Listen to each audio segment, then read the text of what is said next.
하나님의 말씀은 마태복음에서 그리고 요한복음에서 두 군데를 보겠습니다. 신약성경 마태복음 26장 26절에서 먼저 봅니다. 신약성경 45쪽입니다. 마태복음 26장 26절로 28절입니다.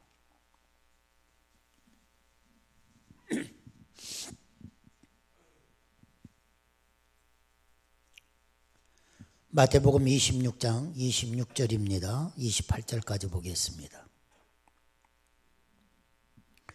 그들이 먹을 때에 예수께서 떡을 가지사 축복하시고 떼어 제자들에게 주시며 이르시되 받아서 먹으라 이것은 내 몸이니라 하시고 또 잔을 가지사 감사기도 하시고 그들에게 주시며 이르시되 너희가 다 이것을 마시라 이것은 죄사함을 얻게 하려고 많은 사람을 위하여 흘리는 바 나의 피 곧 언약의 피니라.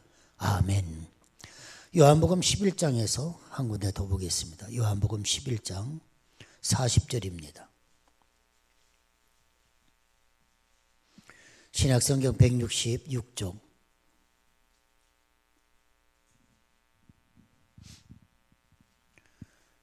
요한복음 11장 40절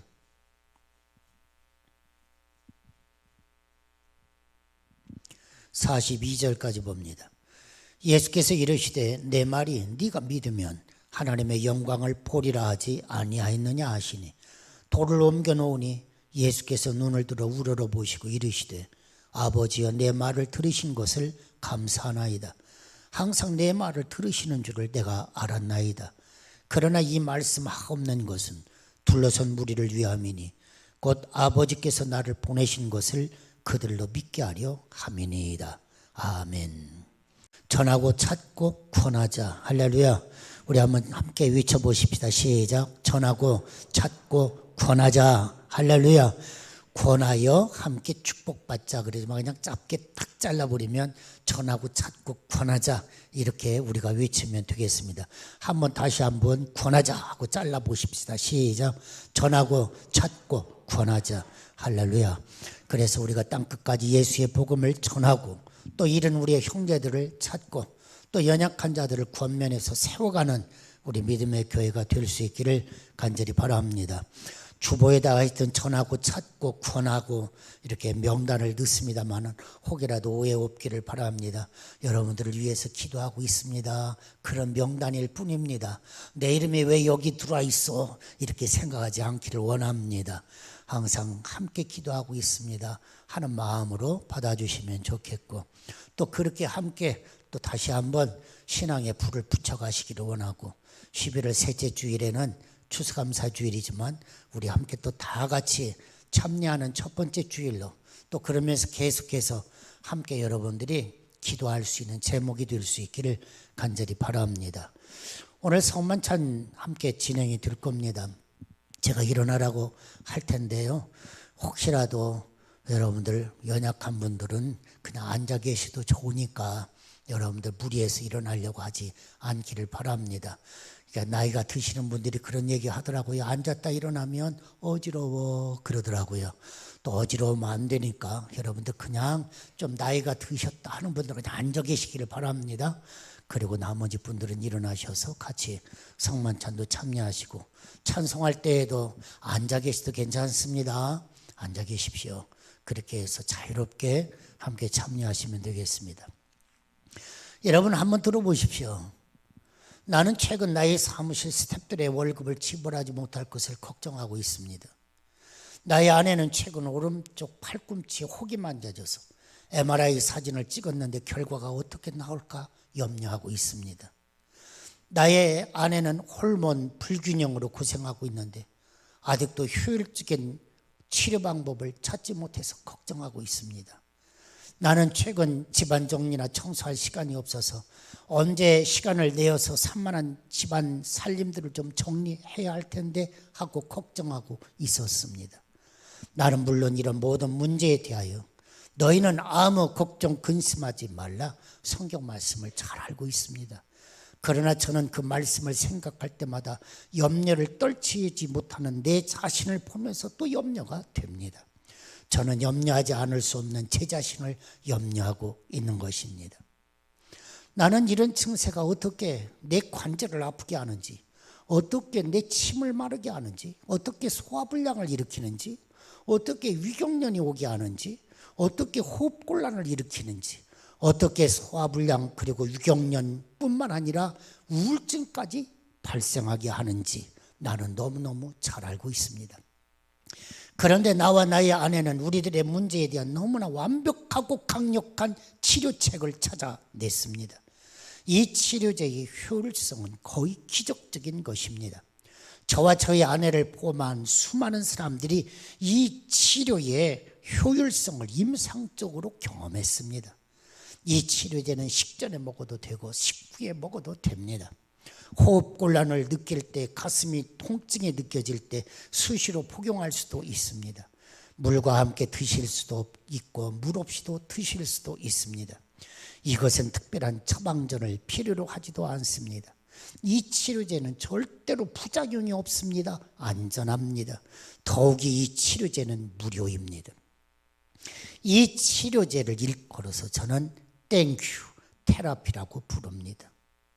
사랑하는 여러분, 이 이야기는 딴 베이커라고 하는 사람이 자신이 쓴 책 땡큐 테라피에서 소개한 말입니다.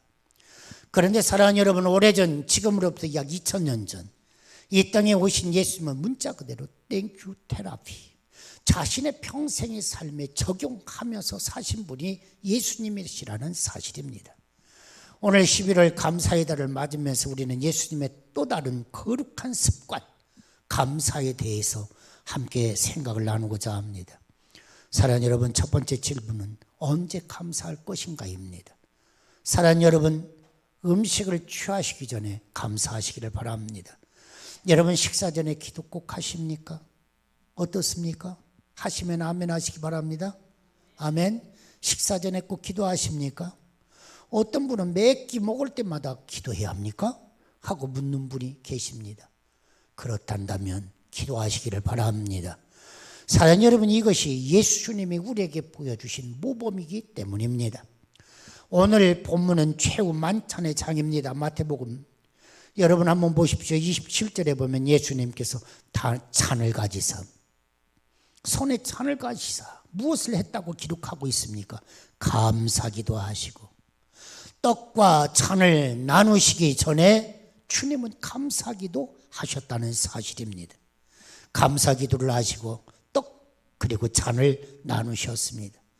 이것은 최후의 만찬 때만이 아닙니다. 유명한 오병이어의 기적에 앞서서 그분은 먼저 하늘을 우러러 축사하시고 그랬습니다.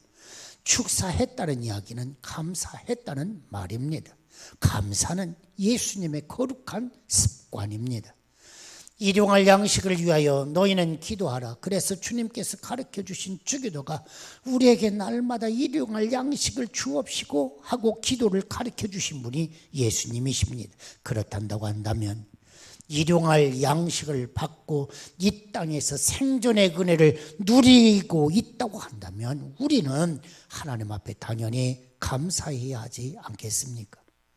뿐만 아니라 오늘 우리가 사는 세상에서 아직도 많은 인류들, 이 땅에 사는 수없이 많은 인류, 수없이 많은 사람들이 생존의 문제를 가지고 씨름하고 있다. 그것을 생각해 본다면 먹을 수 있는 은혜야말로 얼마나 큰 은혜인지 모른다고 하는 사실입니다. 문명사회의 기적을 이루고 있는 이 21세기, 이 땅에 살고 있는 전 세계 인구의 14%, 그러니까 7명 아니면 8명 중에 한 사람이 하루 한 끼 양식 해결을 위해서 오늘도 전전긍긍하고 있다고 하는 사실. 7명이나 8명 중에 한 사람이 오늘 또 한 끼 먹을 것이 없어서 애태우고 있다고 하는 이 사실을 생각하면 한 끼 식량 앞에 두고 우리는 감사하지 아니할 수가 없다, 그런 이야기입니다. 일용할 양식을 주셔서 하나님 감사합니다. 우리는 이 감사를 드리지 아니할 수가 없는 것입니다. 두 번째, 우리는 축복을 인지할 때 감사해야 합니다. 우리말 성경 번역에서 예수님께서는 식사 전에 감사하셨다. 많은 경우에 축사하시고 이렇게 기록하고 있습니다만은 감사하셨다, 그런 이야기입니다. 거의 신약 성경에 보면 감사와 축복이라고 하는 이 단어는 동의어처럼 쓰여지고 있는 것입니다. 예수님은 아무리 작은 식량이라도 먹을 수 있는 것이 하나님의 축복으로 말미암았다 하는 것을 아시고 계셨습니다. 그래서 그분의 식전 감사 기도는 동시에 그 축복이 많은 사람들에게 함께 나누어지기를 원합니다. 이것이 예수님의 감사의 기도이십니다. 여러분, 오병이어의 기적을 한번 생각을 해보시기를 바랍니다. 무리를 명하사 떡 5개와 물고기 2마리를 가지사 하늘을 우러러 축사하시고 감사하셨다, 그런 이야기예요. 하늘을 우러러 감사하시고 뭘 놓고요? 보리떡 5개, 물고기 2마리 놓고 우리 주님이 하늘을 우러러 감사하셨다. 그리고 제자들에게 떼어 주셨다 그랬어요. 자, 이것을 떼어서 무리들에게 주어라. 상상 한번 해보십시오. 무리들의 필요는 엄청났습니다. 마태복음 14장 21절에 보면 먹은 사람이 여자와 어린 아이 빼고도 5,000명이었다. 그러니까 최소한 10,000명, 아니 더 많이 추산해 본다면 20,000명. 여러분, 아니 5,000명만 놓고도 생각을 해보십시오. 여러분, 보리떡 5개, 물고기 2마리, 이걸 어디다 갖다 붙인단 말입니까? 그럼에도 불구하고 보리떡 5개, 물고기 2마리, 그것 들고 주님은 하나님 앞에 감사기도 하시고 떼어서 제자들에게 주셨다고 하는 사실입니다. 놀라운 건 감사하셨을 때 기적이 일어났다는 것입니다.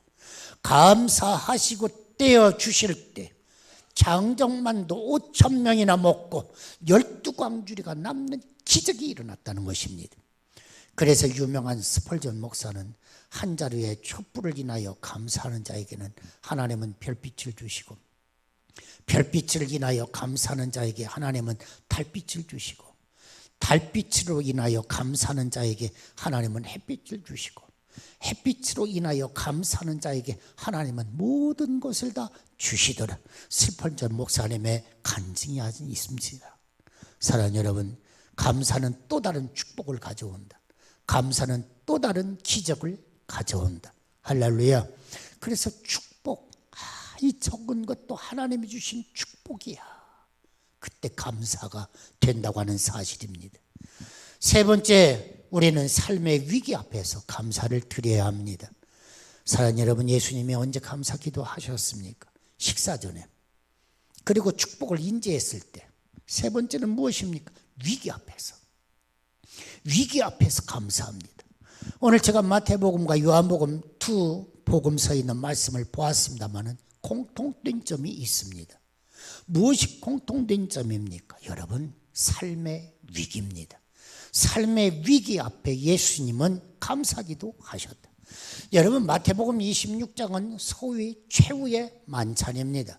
최후의 만찬이라는 것은 무엇인가? 내가 이 세상에서 이제 다 끝났다. 마지막 만찬, 마지막 만찬이라는 거예요. 이야기가 무슨 이야기입니까? 이 만찬이 끝나면 예수님은 당신이 체포당하시고 십자가로 가실 것을 알고 계셨습니다. 그가 지금 나누시고 있는 이 떡은 십자가상에서 부서져야 할 자기의 몸이라는 것을 아셨습니다. 그래서 이것은 내 몸이니라 하신 것입니다. 그리고 그가 지금 나누시고 있는 이 잔은 십자가에서 흘리셔야 할 내 피라고 하는 것을 아셨습니다. 그래서 지금 마태복음 26장 28절에서 말씀하셨습니다. 죄 사함을 얻게 하려고 많은 사람을 위하여 흘리는 바 나의 피 곧 언약의 피니라 그랬습니다. 이런 당신 자신의 인생 최대 최후의 위기, 죽음의 위기 앞에서 예수님은 감사 기도를 드리고 계셨습니다. 두 번째 본문인 요한복음 11장은 사랑하는 친구가 직면한 위기, 그 앞에서 감사하셨다, 그런 이야기입니다. 친구가 병을 앓다가 갑자기 죽었습니다. 그런데 지금 그 친구의 무덤 앞에서 예수님은 감사 기도를 드리고 계시는 것입니다. 그 친구의 죽음이 부활의 현장이 될 것을 알고 계셨습니다. 그러나 죽음은 여전히 슬픈 것입니다. 아픈 것입니다. 그래서 예수님께서는 친구의 무덤 앞에서 눈물을 흘리시며 감사 기도를 드리셨다. 이것이 요한복음 11장인 것입니다. 돌을 옮겨 놓으니 예수께서 눈을 들어 우러러 보시고 이르시되 아버지여 내 말을 들으신 것을 감사하나이다. 요한복음 11장 41절입니다. 죽음의 마당 거기에서도 기도할 수 있다고 하는 것.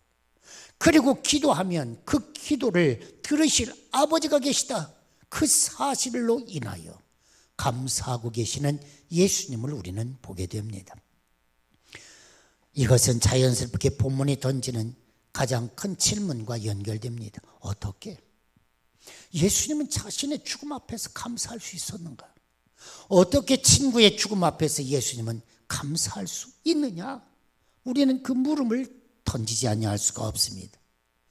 만일 우리가 이 질문을 해결할 수 있다고 한다면 우리는 문자 그대로 축복을 인자하는 소위 축복된 순간만이 아니라 어떠한 삶의 위기에서든지 어떠한 삶의 상황에서든지 우리는 감사할 수가 있다. 바로 그러한 사실입니다. 오늘 예수님께서 어떻게 이렇게 삶의 위기 앞에서 감사할 수 있지? 어떻게 친구의 그 무덤 앞에서 감사할 수 있지? 그 이유를 알 수만 있다면 나도 삶의 위기 속에서 감사할 수 있다. 바로 그런 이야기입니다. 사랑하는 여러분, 두 번째 질문은 어떻게 감사하며 살아갈 것인가입니다. 여러분, 난해하지 않습니다. 한마디로 성경적 대답은 하나님의 선하신 주권을 믿을 수 있느냐? 여기에 모든 문제 해결의 기가 있는 것입니다. 선하신 하나님의 주권을 믿을 수 있느냐? 이 슬프고 아픈 상황에서도 하나님의 선하신 주권, 그것을 너는 믿을 수 있겠느냐? 사도 바울의 고백처럼 우리가 알거니와 하나님을 사랑하는 자, 곧 그 뜻대로 부르심을 받은 자들에게는 모든 것이 합력하여 선을 이루느니라. 이 말씀을 믿을 수 있겠느냐는 것입니다. 사랑하는 여러분, 한번 여러분 생각해 보시기를 바랍니다. 오늘 예수님은 자신의 삶의 위기, 죽음의 위기 앞에서 감사기도 할 수 있는 것은 하나님을 사랑하는 자, 곧 그 뜻대로 부르심을 입은 자들에게는 모든 것이 합력하여 선을 이룬다. 이 믿음의 확신이 있기에 삶의 위기 속에서 감사할 수 있었다는 것입니다. 옳습니다. 친구의 죽음조차도 인류에게 부활의 소망을 가르치는 도구가 될 것을 믿었기에 예수님은 감사하실 수 있었던 것입니다. 그렇습니다. 하나님의 선하신 뜻, 오늘은 보이지 않고 오늘은 이해가 되지도 않고 내일에 보여지고 내일에 이루어질 그 선하신 뜻을 믿을 수만 있다면, 오늘은 보이지 않아요. 오늘은 이해가 안 돼요. 왜? 내일에 속한 일이기 때문에. 그러나 아니, 내일에 되어질 것이다. 내일에 이루어질 것이다. 이것을 믿는 믿음이 있기 때문에. 그래서 사도 바울이 이야기하는 그대로 범사에 감사하는 자가 그때 될 수가 있다고 하는 사실입니다. 데살로니가전서 5장 18절 말씀 여러분 아시죠? 범사에 감사하라. 이것이 그리스도 예수 안에서 너희를 향하신 하나님의 뜻이니라. 그렇습니다. 설교 서두에 말씀드렸습니다만 땡큐 테라피, 하나님의 주권을 수용하고 살아가는 성도들만이 할 수 있는 인생의 처방, 이게 땡큐 테라피입니다. 아무나 할 수 있는 게 아닙니다. 성도들만이 할 수 있습니다. 할렐루야. 여러분에게 한번 물어보십시오. 여러분 할 수 있겠습니까? 아멘. 오늘은 보이지 않아요. 오늘 이해할 수가 없어요. 그러나 내일 보여지고 내일 이루어진다. 하나님의 선한 역사를 믿을 수 있다고 한다면 오늘 우리는 감사할 수 있다고 하는 사실입니다. 이것이 하나님의 주권을 수용하는 성도들의 감사입니다. 이건 세상이 할 수 있는 게 아닙니다. 성도들만이 할 수 있는 것입니다. 언제나 성도들이야말로 감사하는 사람들이 될 수가 있는 것입니다. 그리고 그들이야말로 인생의 고난을 승리로, 죽음을 부활로 바꿔서 살아갈 수 있는 기적의 주인공이 될 수가 있는 것입니다. 여러분, 벌써 한 해를 추수하는 계절 11월입니다. 제이 데니스라고 하는 한 설교자가 소개하는 감사 테라피, 그 위력을 마지막으로 여러분들 설교를 마치려고 합니다. 들어보십시오. 당신이 많은 세금을 내야 한다면 감사하십시오. 당신에게 안정된 직장과 사업장이 있다는 말이기 때문입니다. 당신의 몸무게가 늘어서 옷이 맞지 않는다면 감사하십시오. 당신은 먹을 것이 넉넉한 인생을 살아오고 계시는 것입니다. 세탁할 옷이 집안 한 구석에 쌓여 있거든 감사하십시오. 당신에게는 적어도 갈아옷을 입을 옷이 많이 있다고 하는 이야기입니다. 당신의 집에 대청소가 필요하고 문고리를 갈아야 하고 창문을 갈아야 한다면 감사하십시오. 당신의 몸을 위탁할 집이 있다는 말이기 때문입니다. 멀리라도 주차할 공간을 찾았다면 감사하십시오. 당신에게 잠시라도 걸어갈 운동의 기회가 주어졌기 때문입니다. 당신에게 불평할 대통령이 있다면 감사하십시오. 당신은 언론의 자유가 있는 나라에 살고 있기 때문인 것입니다. 교회 뒷자리에 앉아있는 교우의 찬송 음정이 엉망으로 들려오고 있다면 감사하십시오. 아직도 당신의 청각은 살아있기 때문입니다. 아침에 울리는 자명종 소리가 고통스럽게 들리거든 감사하십시오. 당신에게 일어나 일해야 할 하루가 기다리고 있기 때문입니다. 하루해가 저물어 온몸이 나른하고 피곤하거든 감사하십시오. 당신은 하루를 생산적으로 사신 것이기 때문입니다. 어떻습니까? 감사할 수 있겠습니까? 감사로 바꿀 수 있겠습니까? 그렇다면 여러분들은 기적 같은 인생을 살 것입니다. 할렐루야. 여러분, 기도할 수 있다는 것 감사하지 않습니까?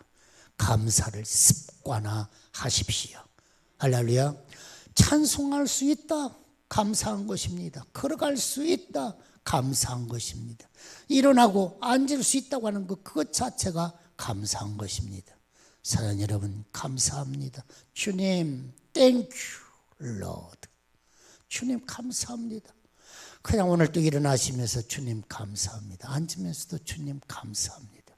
무슨 일이든지 땡큐 테라피, 감사는 여러분을 건강하게 할 것이요, 감사는 여러분의 인생을 바뀌게 할 것이요, 감사는 여러분의 삶의 자리를 기적 같은 삶의 자리로 바꾸어 줄 것입니다. 기도합시다. 감사의 계절 11월을 맞이했습니다. 생각해 보면 우리는 이것 때문에 원망, 저것 때문에 불평, 한 번도 제대로 감사하다는 이야기를 해본 적이 없습니다. 하나님 용서하여 주옵소서.